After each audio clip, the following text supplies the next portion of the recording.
In this class, we are going to discuss about the assembly language. Assembly language, it is represented by using the machine instruction with pattern of zeros and ones. The patterns are represented by the symbolic names. And the symbolic names are represented by the mnemonics. When we are writing the assembly language, we will use the mnemonics like move, add. For increment, we will use INC, and for branching instruction, we will use BR. Okay. And these things are, while we are writing this assembly language, along with the mnemonics, we will use the notations. The notations, either it may be a registers or the locations. If we are using the registers, already we know that the registers, we are having the n number of general purpose registers. So it starts from R0 to Rn-1. And for memory location representations, we will use the term called LOC.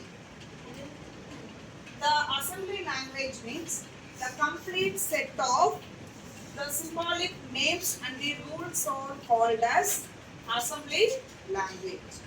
Assembly language is the complete set of the symbolic names and rules. And while we are following this complete set of symbolic names, we will use syntax also. While we are writing an assembly language, we have to follow the syntax. If I am going to write any assembly language, we have to follow that particular rules like a opcode and operand. The syntax means it is the set of rules for writing the assembly language. Then next one is the assembler. Okay, what are the assembly language which we are writing?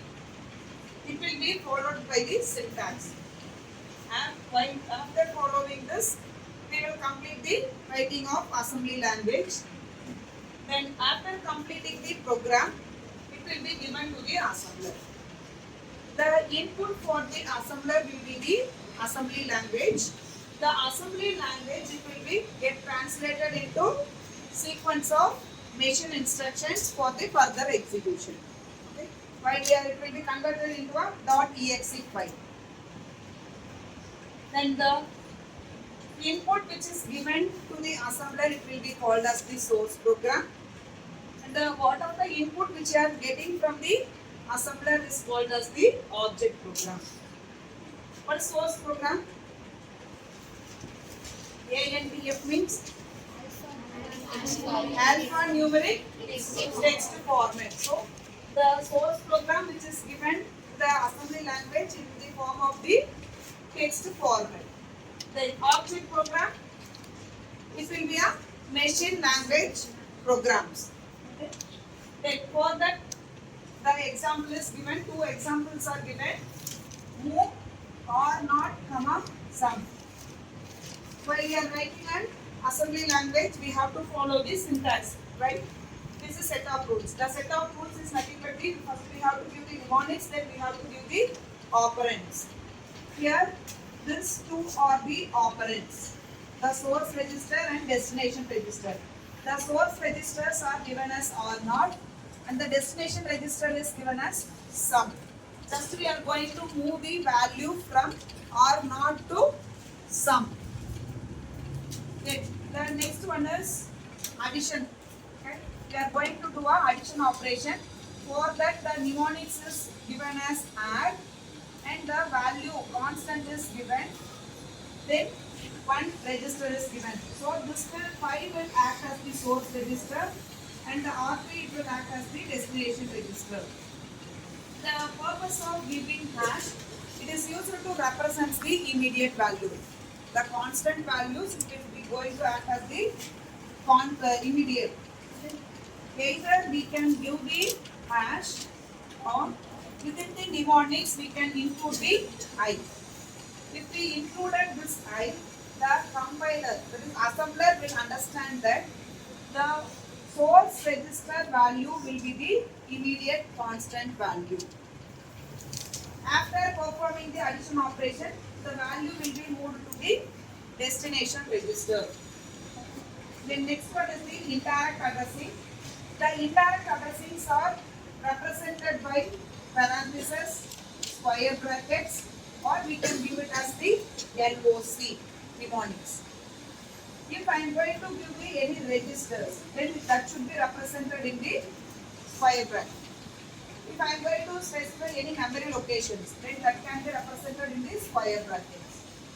For this topic, you can consider this example: move hash 5, or3. The same example already we have written here also for addition operation. But here we have used only the move. What we are going to do means, we are going to move the value 5 to the register R3 in the specified memory location. That memory location, it might be any location, 2000 or 2004, anything. This is about the introduction to assembly language. What is assembly language? Assembly language is a set of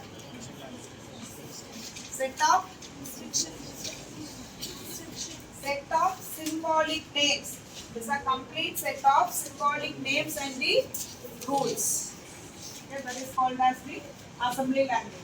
Next one is the assembler directives.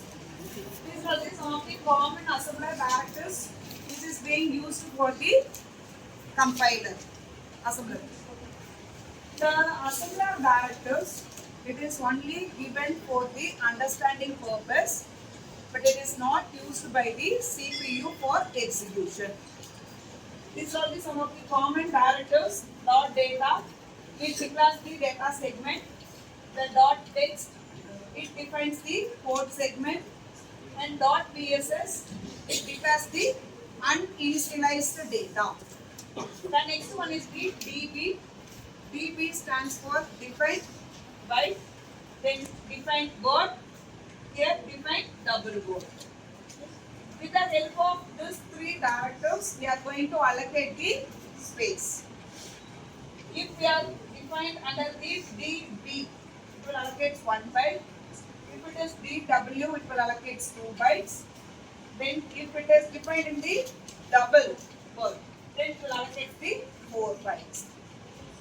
If we are giving the any constant values like 5, okay, that will be represented by using the EQU. First it will allocate memory alone. The next one is ORG. The ORG stands for the origin. It sets the starting address of code or data segment. The next one is N. This N directives, it is used to mark the end of the program. These common directives are categorized into 5 types. What are the things which is used for the storage purpose and constant segmentation, control and macros and conditional assembly? The storage definition directives, these 3 already we know that, correct?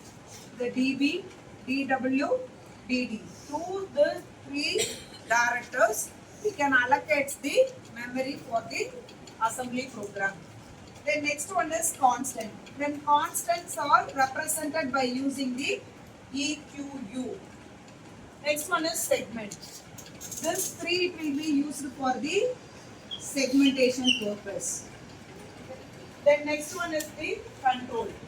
This 2 it will be comes under the control part.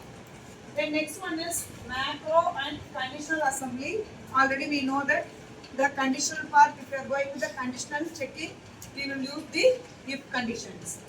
Then macro, for defining the macros, we will use the word macro. The next one is the number notation.